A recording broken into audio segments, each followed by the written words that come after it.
You ask Tiger to calculate. This deals with finding the midpoint between 2 points. The midpoint between the 2 points is -3, 2.5. Let's solve it step by step. Plot the 2 points and calculate the midpoint using the formula.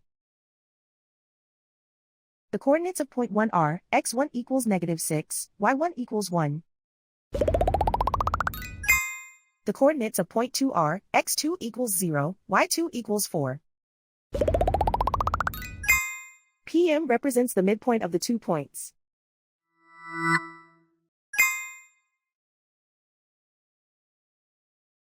Use the x values in the midpoint formula to find the midpoints x. x1 equals -6. x2 equals 0.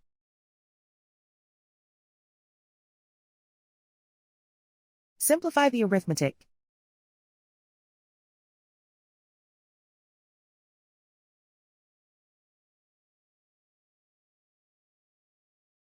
Use the y values in the midpoint formula to find the midpoints y.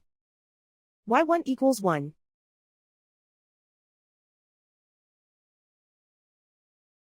y2 equals 4.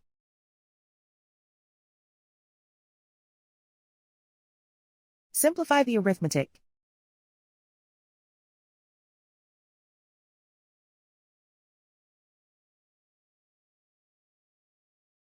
And so, the midpoint is -3, 2.5.